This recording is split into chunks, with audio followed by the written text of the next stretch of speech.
Olá a todos, sejam mais uma vez bem-vindos ao canal Les Misérables de Maçon. Meu nome é Vinícius Anaya. Já faz algum tempo que eu não faço publicações de vídeos, porque, como eu havia dito na última vez, eu ainda estava a trabalhar, a ler essa obra.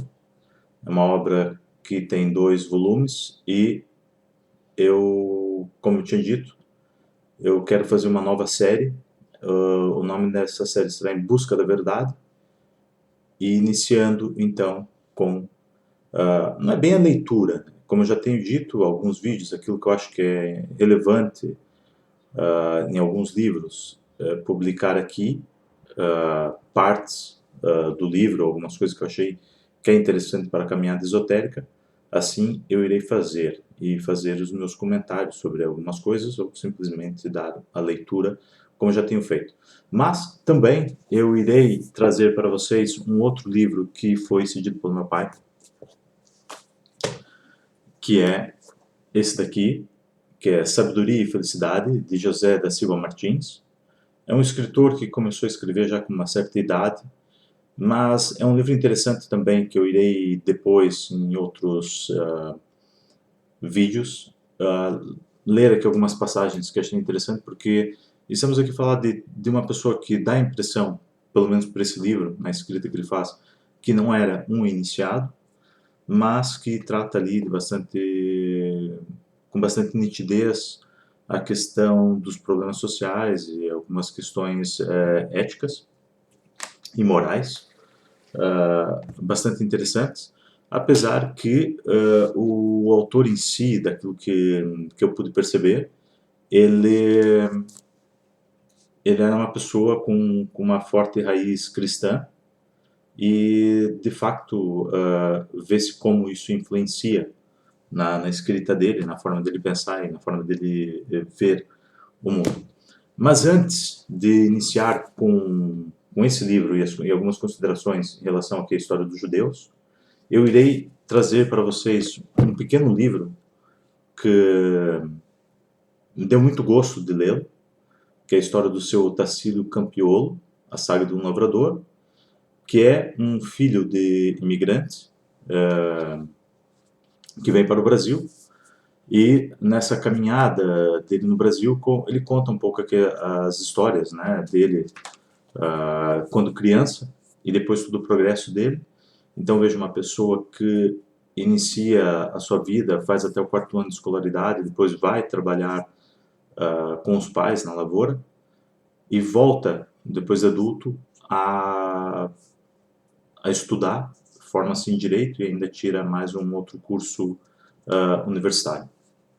Ainda faz mais uma licenciatura, mas é muito interessante também porque ainda existe o café Campiolo, e de veras é um café muitíssimo bom, um dos melhores cafés que eu já tomei em toda a minha vida, até agora, até o momento. Pode ser que haja outros, mas sem mais demoras, eu vou então dar início aqui a algumas considerações que eu achei interessante nesse livro, algumas passagens, algumas frases que eu sublinhei, e depois vamos aqui para a história dos judeus, e iniciamos aqui então dentro da história dos judeus. Aqui, dentro do livro do seu Tassiolo, da história do seu Tassiolo, foi já publicado pós-mortem, e foi uma homenagem então dos seus filhos para ele, né? Então, que seria a Libânia, a Cristina, o Chico, Maurício, Reinaldes, Raquel e Sofia. E que eles dedicam a mãe deles, a Dona Janete. Esse livro foi publicado numa edição de família de 2020 e teve aqui a coordenação editorial por Juliane Mattarelli. E tendo a capa sido feita por Rubem Filho. Pronto. Então, a saga de um lavrador, Otacílio Campiolo. Como eu já mencionei, eu não irei ler o livro na sua totalidade, apenas aqui algumas partes que sublinhei, achei interessante e penso que é interessante para aqueles que estão em busca da sabedoria divina, para aqueles que estão em busca do conhecimento esotérico, poderem também perceber o quão importante é a caminhada, né, de cada pessoa, e essa caminhada é onde vai estar aqui o nosso desaflorar. Cada um assumia o papel de senhor do seu destino. Que isso seja bem claro para todos vós. Os imigrantes e seus descendentes, enquanto solteiros e muitas vezes até casados, se morassem na casa dos pais, trabalhavam para a família, e não cada um por si, o que proporcionava a aquisição de novas terras. Daí, resultou que os imigrantes e seus descendentes progrediam muito mais. Essa parte achei muitíssimo interessante e que é uma analogia em termos sociais que podemos trazer hoje para a nossa realidade. Nós vemos nessa era onde que estamos aqui mais focado no consumismo, mais focado que a acreditar que é o consumismo que vai fazer com que haja condições de haver mais progresso, quando na verdade o consumismo ele vem para tentar posicionar algumas pessoas dentro da sociedade assim que elas adquirem mais dinheiro. Mas a analogia que é interessante, que eu quero trazer-vos aqui, e foi uma das coisas também que me chamou a atenção, foi que o costume, e por que qualquer imigrante, mesmo hoje ainda vai para o Brasil, ele tem sucesso? Porque ele constrói para a família, ele não constrói de forma individual, constrói-se pensando na família, constrói-se pensando em fazer algo para o futuro, que é uma mentalidade que hoje em dia vem se perdendo. Então, mesmo a questão de fazer a aquisição de uma casa ou de uma propriedade maior seria sempre com a visão de morar na família, né? Quer dizer, se os filhos viessem casar-se, iriam morar na casa dos pais, iriam dar seguimento à família por ali e todos os irmãos também. E se nós formos ver bem, tirando que é a parte da burguesia que estraga isso, que estraga essa mentalidade, porque os burgueses eles querem ter um poder que eles não tinham, que eles não eram detentores, que eles queriam se comparar com os reis e com os monarcas. Então, os burgueses destroem também, em parte, a ideia da família e também, dentro dessa ideia da burguesia, o conceito de se ter uma casa grande, que era aquilo que as famílias monárquicas faziam, que era ter uma casa grande para quê? Para poder albergar a família, para que quando teus filhos, quando os teus descendentes casassem, pudessem habitar na mesma casa e continuar o negócio da família, seja ele qual fosse. E já o burguês, ele vem com a ideia de adquirir um bem, um imóvel, é muito mais para a questão de status. Ele quer se igualar a um monarca, coisa que ele não é. Mas aqui não estou fazendo uma defesa da monarquia, porque a monarquia teve suas coisas boas, mas teve muitas coisas más. Essa é a verdade.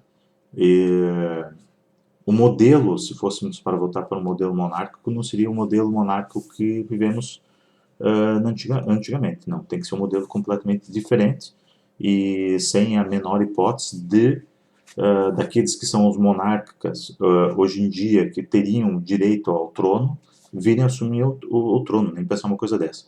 Que é um absurdo, por exemplo, tanto no Brasil quanto Espanha e em outros lugares do mundo, Inglaterra, as famílias monárquicas continuarem a receber um salário e terem benefícios sobre a sociedade que outras partes da sociedade não têm. Então é ridículo, isso é completamente reprovável.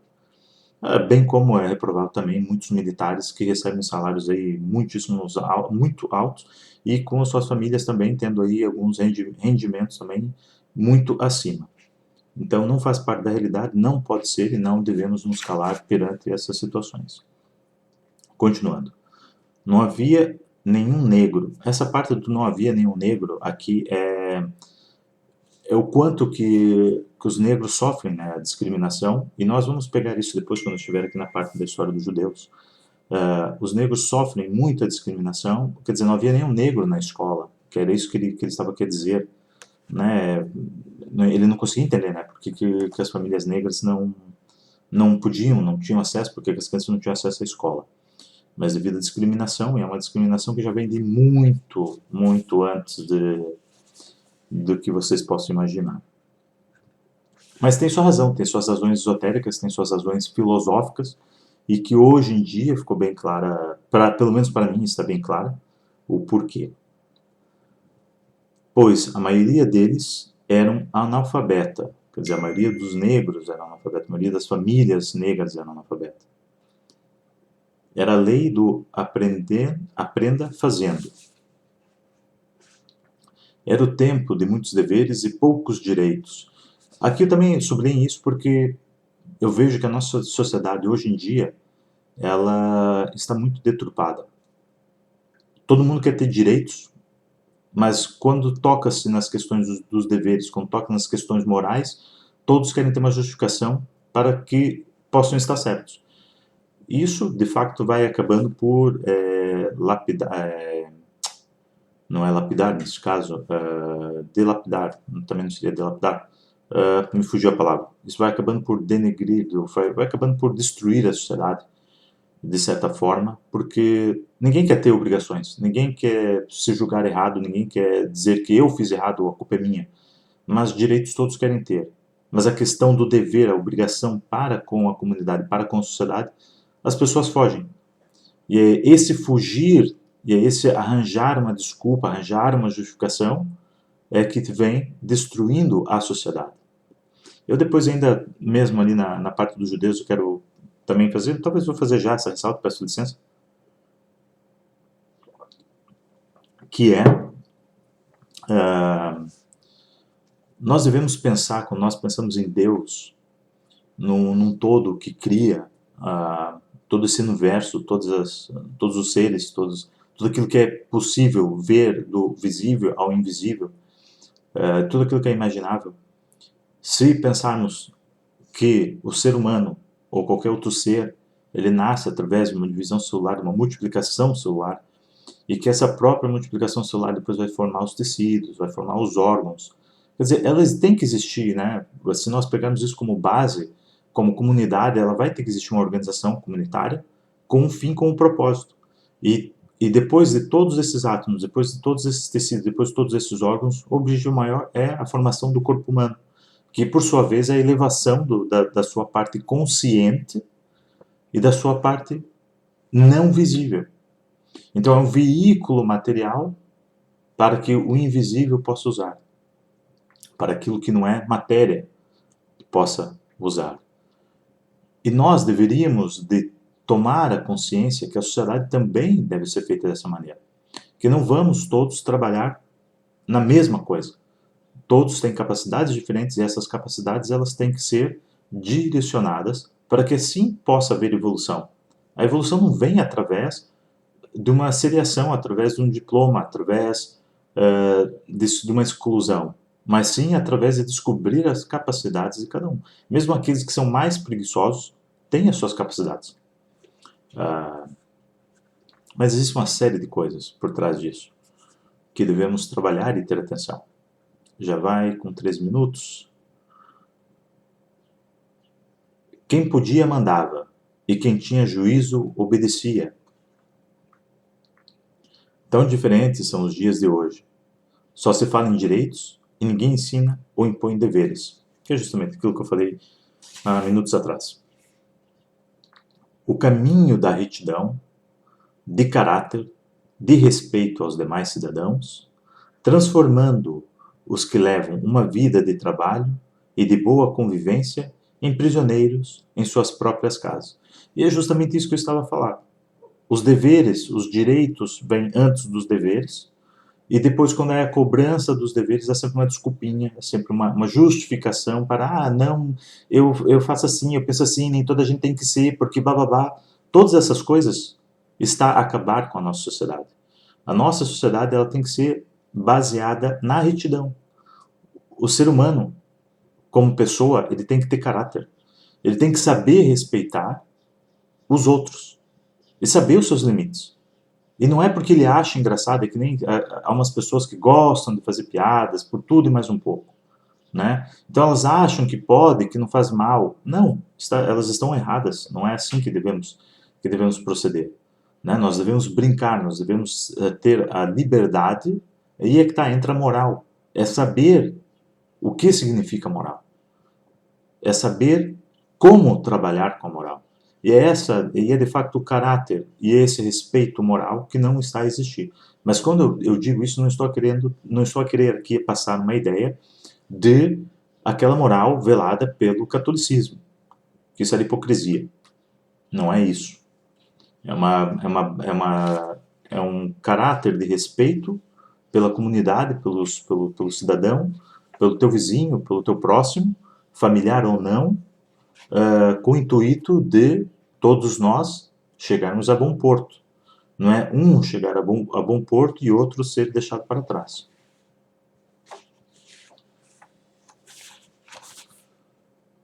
Relação entre vizinhança. Fazia-se a divisão da carne. Aqui essa parte foi muito interessante, que ele diz que entre os vizinhos, nas épocas festivas, e que era um pouco diferente das épocas agora, né?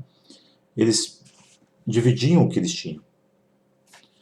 E é isso que é importante, destacar a fraternidade, que é um dos pilares que a maçonaria ainda não conseguiu fazer com que fosse assente no mundo.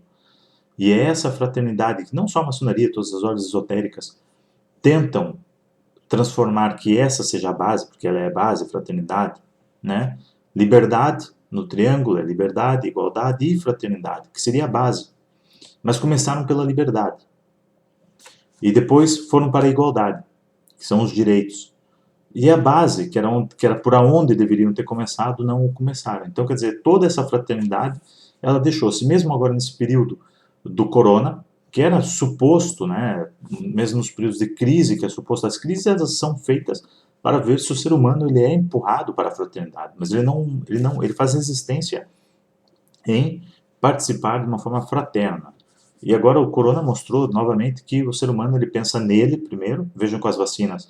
Quer dizer, se é uma coisa mundialmente do interesse global, por que que os países não distribuem a fórmula para os outros países pobres, para que eles possam, eles próprios, fabricar as suas vacinas? Não tendo a condição do equipamento, então que compre os equipamentos.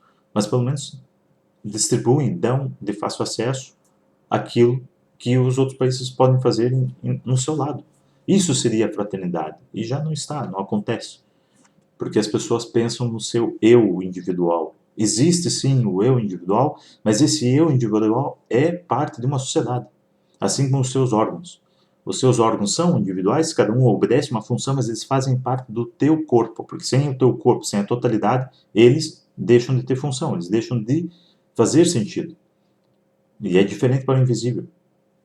E é isso que vocês têm que colocarem nas vossas mentes.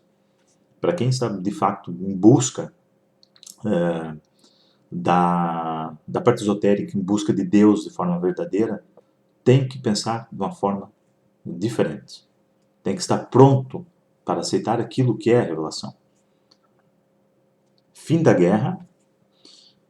Adquirir esses veículos menos abastados começaram a comprar bicicletas importadas. Essa parte também foi interessante, quer dizer, estamos aqui a falar em 1945, 1940 e tal, o Brasil nem sequer existia o fabrico de bicicletas em seu solo nacional, quer dizer, é uma coisa ridícula, né? Uma coisa completamente absurda, ter que se importar bicicletas, são coisas que de facto o Brasil vem sofrendo com isso, está sempre a sofrer com isso e é difícil de dizer quando que isso vai ter um fim.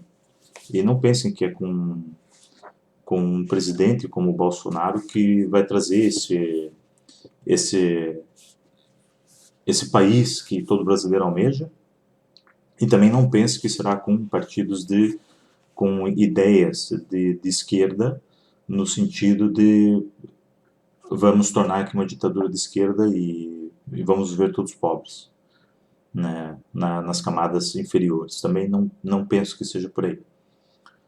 A ideia do comunismo tem suas coisas interessantes, já mencionei aqui, o comunismo, se nós pensássemos que vivêssemos numa nave espacial, onde não houvesse um planeta, a ideia do comunismo seria muito bem aplicada. Mas, dentre outras coisas, né, na verdade até vivemos dentro de uma nave, nós não nos apercebemos, que é o planeta Terra, mas devido a algumas falácias nós começamos a não dar valor e acreditar em outras coisas que não deveríamos de tomar elas como verdadeiras.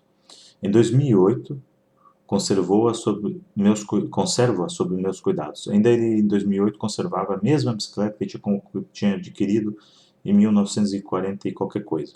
46, 47 por aí, ou 45 mesmo.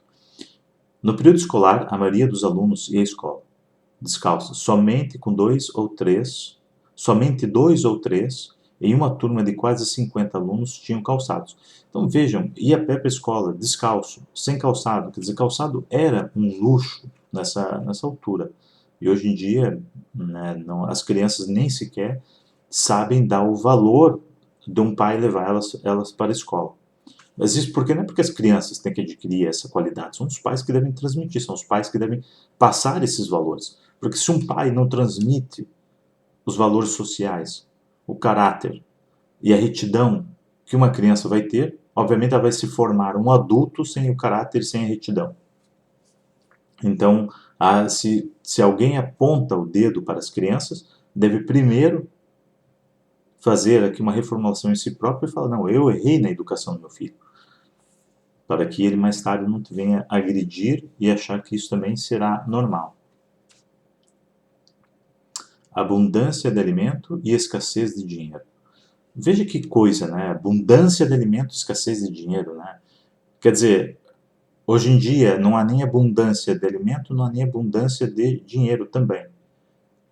Mas aquilo que é mais importante, tu trabalhas para adquirir, para receber dinheiro, para poder comprar alimentos e outras coisas mais que tu precisas. Naquela altura, eles não precisavam se preocupar com os alimentos, mas tinham que se preocupar com a questão do dinheiro, que era para poder adquirir outras coisas que somente com a subsistência não ia lá. Então vejam, o que é mais importante? É o ser humano viver. Nessa altura eles viviam bem e não sabiam. Essa é a verdade. Em 1945 houve uma mudança, meus pais compraram para Enio e para mim pares de alpargatas, sapatos para sair e um sapatão para trabalhar. A renda das lavouras ensejou uma melhora. Fazer ternos, compravam-se camisas, meias e sapatos, até gravatas. Vejam, né, a questão que hoje em dia para nós, é aquilo que eu falei, aquilo que hoje em dia para nós é de fácil acesso, antigamente para eles não era, porque ele faz um comentário que eles faziam roupas com os sacos não sei se era sacos de batata ou coisa do gênero, os sacos que vinham o trigo, os cereais na altura, e era com isso que eles faziam a roupa, era com isso que eles faziam todo o enxoval, né, de casa, desde de calça, camisa, roupa para dormir, roupa para cama, com tudo. Então vejam como que a diferença que temos é bastante gritante. Concluído o terceiro ano, meu irmão Enio e eu fomos levados para a roça, onde trabalhávamos de manhã e à tarde. Minha mãe, analfabeta, mas com visão de futuro, comprou cadernos de caligrafia e de matemática. Então, quer dizer, quando nós falamos, uma pessoa analfabeta, isso e aquilo, e a desvalorização por não estar alfabetizada, a desvalorização por não ter um diploma, vocês esquecem que essa pessoa ela vive e ela experiencia.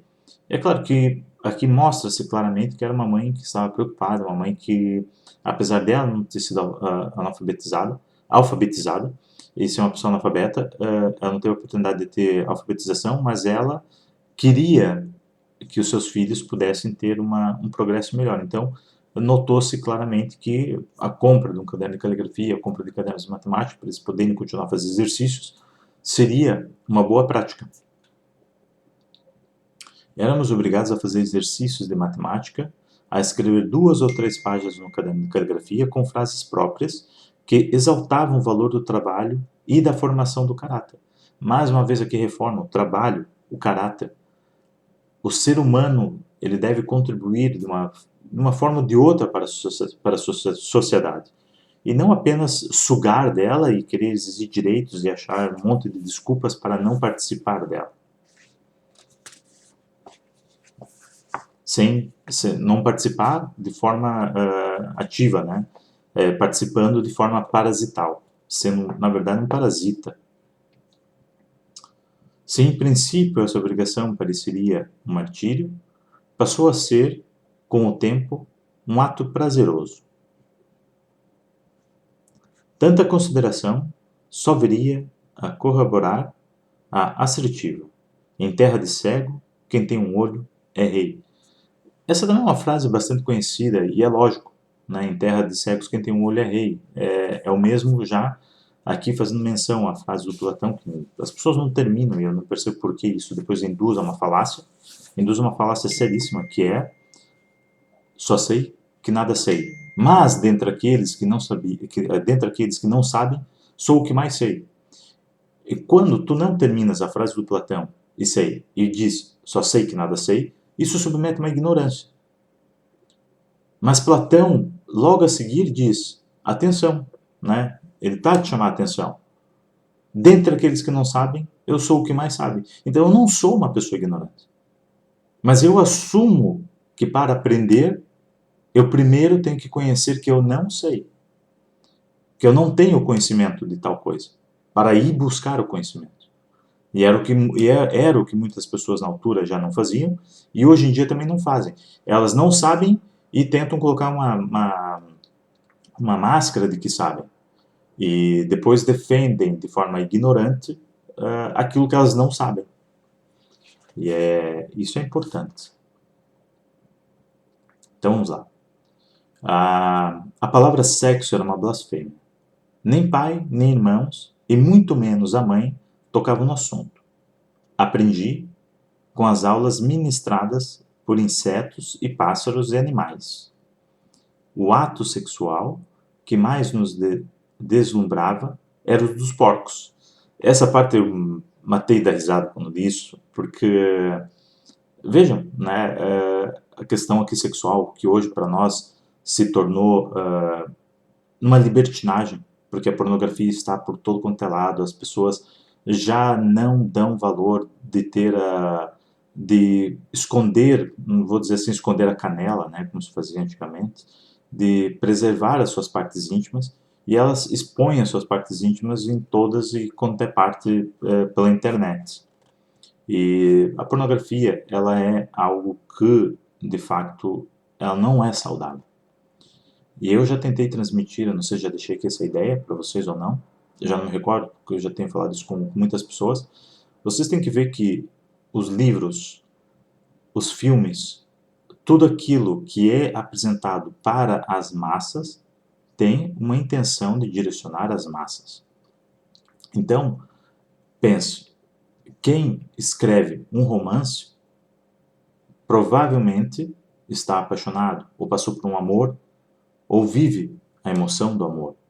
Quem escreve um thriller policial, de investigação, ele está voltado pela curiosidade, pela investigação, por tentar saber. Quem escreve um filme de terror com matanças e outras coisas mais, com um monte de assassinatos, e hoje em dia nós temos um monte de séries, mesmo umas séries bobinhas, os policiais matam toda a gente, o herói lá mata toda a gente. Isso é induzir a sociedade para um caminho errôneo. Então, quer dizer, essas pessoas só têm na mente delas, é justamente isso que elas estão a transmitir. Matar e assassinar. Porque eu não vejo a possibilidade de uma pessoa que haja amor dentro de si conseguir escrever com tantos detalhes o assassinato de uma pessoa. Ou criar um filme com tantos detalhes, né? Porque os filmes são criados através de algo que foi escrito, mas tenham atenção, preocupem-se com aquilo que vocês estão a comer, com aquilo que vocês estão a consumir. Porque vejam, nós vemos aqui, somos muito influenciados pelos filmes americanos, como é óbvio, né? Hollywood, e cria-se ideias errôneas do que é uma família americana, de como os americanos vivem, e depois também cria-se uma ideia errônea de como que é a mentalidade dos americanos, que não tem posso dizer que é bastante diferente da nossa. Aquela libertinagem que tu vês nos filmes, de se encontrar à noite, dar uns beijos e ir para a cama, não acontece. Não é uma coisa comum entre os americanos. Os americanos, e eu digo isso por experiência própria, os americanos, quando conhecem alguém, não é na primeira vez que você vai para a cama. Nem na segunda. Na terceira, já pode ter uma chance de ter ali algum contato. Mas não é normal para eles conhecer uma pessoa hoje, se beijar, ir para a cama e fazer sexo e tá tudo bem. Então, essa falácia que vendem nos filmes é uma coisa que prejudica as outras sociedades. Então, existe sempre uma maneira de manipular as sociedades, existe sempre uma maneira de direcionar as sociedades sem precisar tocar nelas. Lembre-se sempre da arte da guerra, que já é o que a China está fazendo nesse momento. Está havendo uma pequena resistência, vamos ver se essa pequena resistência vai ter força para manter-se, ou se ela vai quebrar e vamos ter aqui um domínio completo dos chineses sobre o mundo. Pode parecer um pouco exagerado o que eu estou a dizer, mas esperem. Esperem e verão. Voltando. Aos 15 anos, eu já tinha 1,80 m de altura. Era só tamanho e aparência. Na realidade, eu era um adolescente tímido, medroso, mas sem nenhum medo de me relacionar com as pessoas do outro sexo. Aqui está uma outra coisa interessante, né? Hoje em dia as pessoas querem ser grandes, tomando aí proteínas anabolizantes, querem parecer os He-Man ou super-heróis dos filmes da Marvel, mas será que esses mesmos super-heróis, quando vem um assalto na rua, vão lá intervir? Ou eles só apenas querem usar a imagem de um corpo forte e saudável, apenas como os gregos, que na altura era apenas pela beleza, se preocupavam pela beleza, mas aqui um senão. Os gregos se preocupavam com a beleza e com a forma física porque eles faziam guerra, estavam sempre em guerra. Então a própria forma física, a própria força, ter um corpo forte e saudável para eles era importante. Agora essa geração de anabolizantes e geração fitness studio, ou ginásio, ou academia, como vocês queiram chamar, ela se preocupa com o quê? Qual que é a ideia? É ter um corpo cheio, inchado, e será que ele faz uso dessa força para o bem? Ou melhor, para proporcionar justiça, porque já falamos aqui da questão do bem? Ou será que ele apenas usa isso como um cartão postal? Então, há certas coisas, o deturpar dos valores sociais está sempre aqui a bater a nossa porta. Tenham atenção a isso. Me chamavam de segurador de vela. Aqui essa parte é porque ele saía, né, ainda usamos esse termo, ainda muito quando fomos crianças, quando ele saía com a irmã dele, a irmã dele tinha um namorado, ele era obrigado a ir com a irmã aonde ela fosse. Aniversário de nascimento ou de casamento nem eram lembrados. Aqui é interessante também essa parte que ele diz que os aniversários de nascimento ou casamento nem eram lembrados, que é uma coisa que hoje em dia as pessoas dão tanta importância para isso e, de facto, depois acabam por esquecer outras coisas que eram importantes. Até atrás de mim, como vocês podem ver, estamos aqui no clima de Natal. Minha filha está comigo e montamos a árvore ontem, porque para ela, eu tenho a minha percepção em relação ao Natal, em relação a essas coisas, mas foi uma forma que eu eduquei ela, e eu ainda deixo ela aproveitar e degustar, né, do prazer que é fazer a árvore, do prazer que é enfeitar a casa com as luzes e a espera, né, dessa noite de Natal. Mas na verdade as pessoas não são educadas. O que é essa, né, essa antecedência, todo esse preparo é um preparo ritualístico e as pessoas não conhecem a parte esotérica do Natal. Mas também não irei falar aqui da parte esotérica do Natal, não será esse o momento. Depois aqui o ovo de Páscoa. O que mais? Eu que pensei que seria uma passagem bem rápida por aqui, já temos aqui um vídeo de 34 minutos. Eu provavelmente depois irei parar esse vídeo e irei fazer um segundo vídeo aqui para dar início à história dos judeus. Fim da Segunda Guerra Mundial. A entrada dos aparelhos de rádio. Quer dizer, o Brasil esteve muitíssimo atrasado. Sempre foi E o atraso disso, acreditem ou não, queiram ou não queiram, o atraso, o antissemitismo, toda essa discriminação, ela dá-se devido à influência católica, não é por outra coisa. No período da entre-safra e no período da colheita de café, recebia pela quantidade de sacos que colhia. Aqui ele está fazendo menção, né, que o acordo que existia entre as pessoas naquela altura, alguém tinha um pedaço de terra, então não estava se usar aquela terra, o outro ia lá, começava a fazer o plantio, e eles faziam aqui um acordo entre primeiro, as duas primeiras produções de café iriam para o dono da terra, e depois as outras duas já iria para aqueles que realmente plantaram, mas mesmo assim ainda haveria um equilíbrio, né, de divisão de coisas que eles podiam usar o café para eles próprios, né, como meio de sustento, de sustento, por assim dizer, né, como dentro da sua base, e usavam também as lavouras de café também para produzir outros tipos de alimento. Mas depois a terra, aquela terra era passada era adquirida então por aquele que fazia o plantio. Entretanto, depois aqui ele mais à frente vai falar que aqui é que entra a ideia da burguesia, né?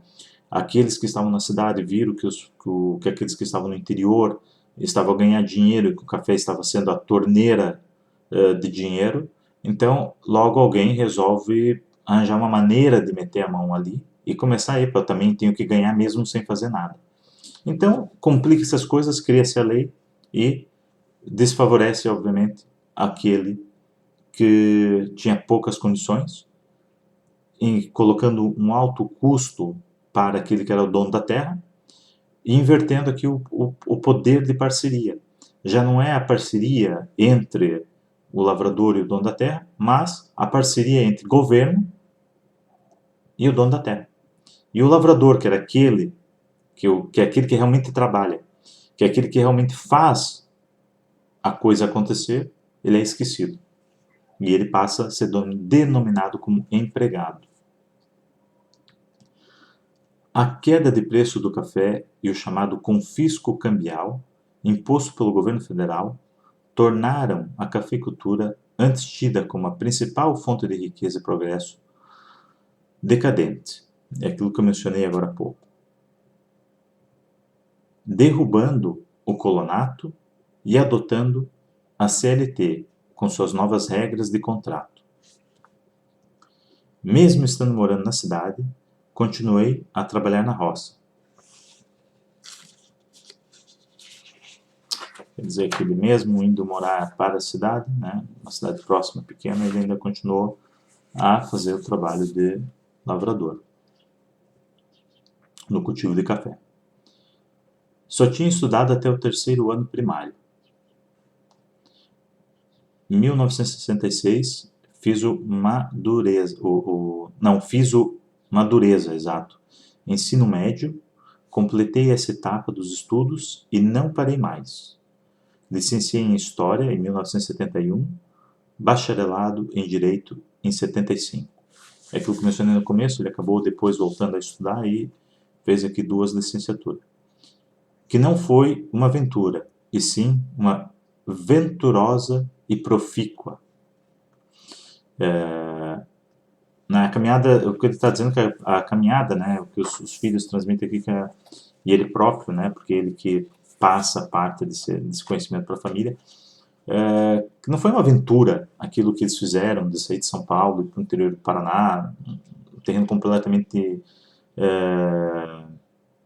inóspito e difícil, né, que não existia nada ali, a cidade mais próxima ficava alguns quilômetros e tinha que se percorrer a pé e levava-se umas longas horas, mas que no final disso tudo, no final dessa vida de lavrador, né, a trabalhar na colheita do café, a produzir o café, e ele conseguiu criar os filhos dele, né, e dar um futuro para os netos, por assim dizer.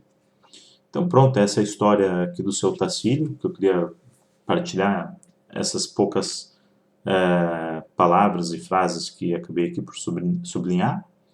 E vos deixar então aqui, eu irei então, como disse, fazer um outro vídeo para dar início aqui à história dos judeus, mas essa é a história aqui do seu Tacílio Campiolo, e se alguém se interessar, talvez consiga aí achar o café da família Campiolo, e vão ver que de facto é um café de altíssima qualidade. Não é um café que se venda, eu acho que não tem venda pública, mas certamente, se calhar, vocês conseguem achar e poderão degustar desse café. Então, não queria deixar passar em branco aqui na nossa caminhada esotérica aquilo que traz e faz menção sempre ao caráter e o sentido comunitário que aquele que está em busca de Deus, que aquele que está na caminhada esotérica deve de ter.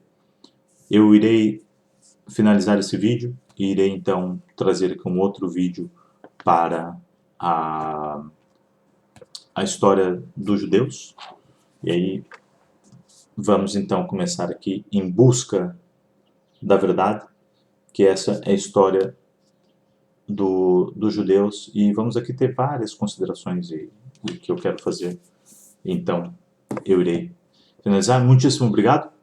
Espero que tenham gostado aqui da história de mais um brasileiro que viveu no interior, descendente de imigrantes, e que é isso que é feito o Brasil, de vários descendentes, de vários imigrantes que chegaram sem qualquer estudo e construíram a nação que é hoje.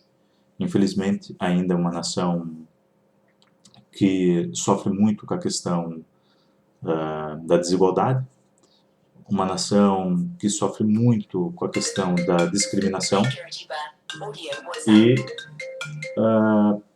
uma nação que tem muito para dar, tem muito para explorar, mas só vai conseguir evoluir quando trabalhar como uma nação, quando trabalhar como um único corpo, quando cada estado souber a sua posição e souber a sua função e trabalharem para construir, de fato, uma grande nação.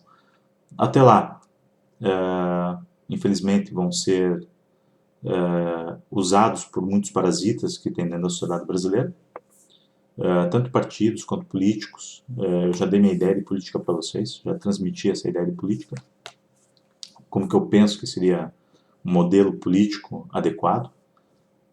Mas enquanto o povo não despertar, enquanto o povo não aceitar aquilo que é a revelação, o povo de facto vai estar a ser parasitado por vários parasitas, tanto internos quanto externos. Mas, lembre-se, com caráter e retidão, aquilo que um homem humilde, que vem de uma família humilde, conseguiu construir. Então, quer dizer que isso é para qualquer brasileiro, para qualquer português, para qualquer cidadão no mundo que fale a língua portuguesa ou outra língua qualquer, pode fazer. Qualquer ser humano pode fazer. Mas ele tem que focar, não é no agora, mas no amanhã. Construir para os seus netos. Lembre-se disso. Muitíssimo obrigado. Diz que ela esteja sempre convosco.